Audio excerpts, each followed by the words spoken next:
برادران اسلام، آج کی شام آپ حضرات یہاں جمع ہوئے ہیں۔ جیسا کہ اعلان کیا گیا،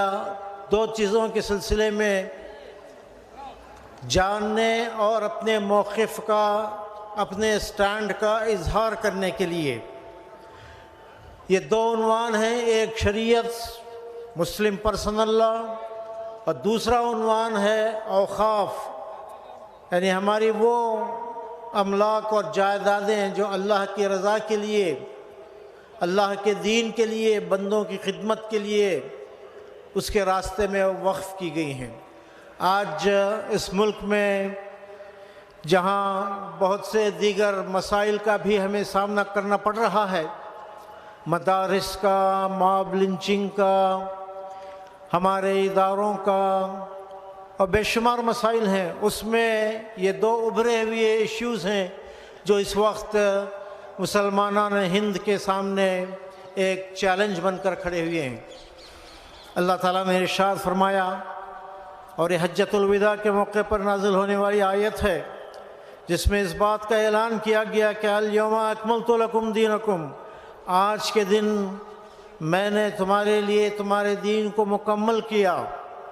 واتممت علیکم نعمتی، اور تم پر میری نعمت کو تمام کیا، ورضیت لکم الاسلام دینا، اور تمہارے لیے دین اسلام کو دین کے طور پر، ایک طریقے زندگی کے طور پر، ایک نظام حیات کے طور پر پسند کیا۔ آپ صلی اللہ علیہ وسلم کی 23 سالہ جدوجہد کے نتیجے میں اسلام پوری آن اور شان کے ساتھ اس دنیا میں قائم ہوا، اور یہ وہ الہی قانون ہے، وہ ڈیوائن لا ہے جو ہماری پوری زندگی میں ہماری رہنمائی کرتا ہے۔ افسوس کی بات ہے کہ اس ملک میں مسلم پرسنل لا کو، جو ہمارے آئلی مسائل کے سلسلے میں احکام پر مشتمل ہے، ہمارے فیملی لاز پر مشتمل ہے، اس کو کمزور کرنے، ختم کرنے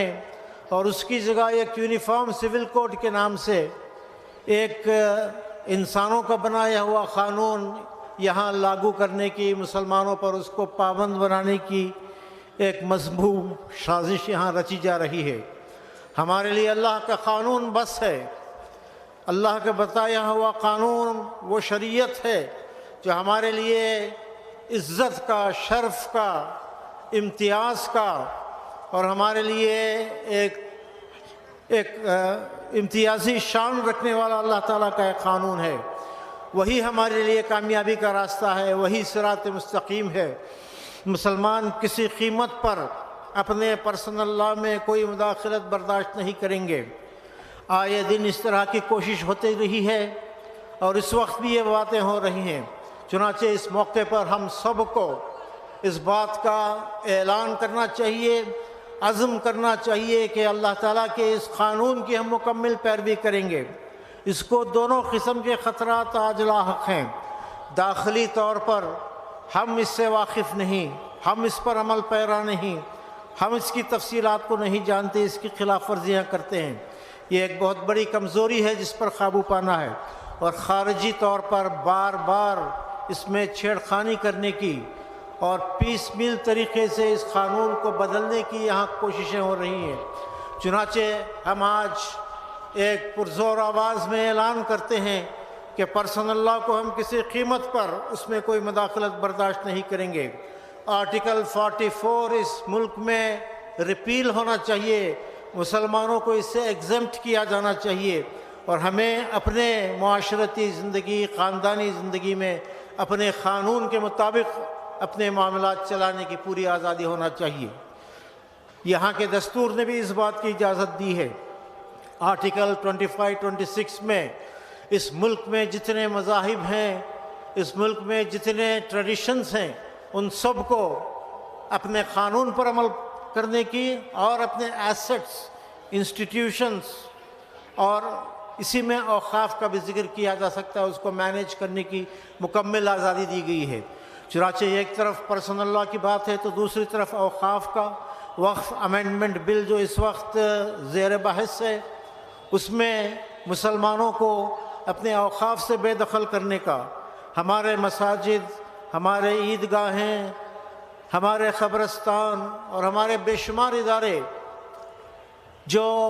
اوقاف پر مبنی ہیں ان کو غیر یقینی بنانے، مسلمانوں کو اس سے بے دخل کرنے، ان کو کمزور کرنے کی سازش اس وقت کی جا رہی ہے۔ چنانچہ ہمارا اس سلسلے میں واقف بھی ہونا چاہیے اور پرزور طریقے سے اس بات کا اعلان کرنا چاہیے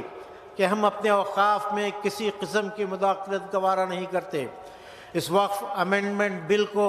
ہم ایک زبان ہو کر مسترد کرتے ہیں، ریجیکٹ کرتے ہیں، اور جو آزادی یہاں ہر دیگر مذاہب والوں کو حاصل ہے، اگر یہ ملک فی الواقع فریڈم پر، ایکویلٹی پر، جسٹس پر اور فریٹرنٹی پر یقین رکھتا ہے تو اس کا تقاضا ہے کہ اوقاف سے کوئی چھیڑ چھاڑ نہ کی جائے اور مسلمانوں کے اس حق کو تسلیم کیا جائے۔ ہم حکومت سے اس کا مطالبہ کرتے ہیں، اور یہ ٹھاٹے مارتا ہوا مجموعہ جو یہاں جمع ہے، اسی بات کے اعلان کے لیے، اپنی شریعت کے تحفظ کے لیے، اپنے اوقاف کے سیف گارڈ کرنے کے لیے ہم سب ایک جت ہو کر انشاءاللہ کام کریں گے۔ اللہ تعالی ہمارے شریعت کی حفاظت فرمائے، ہمارے اوقاف کی حفاظت فرمائے۔ وآخر دعوانا ان الحمدللہ رب العالمین۔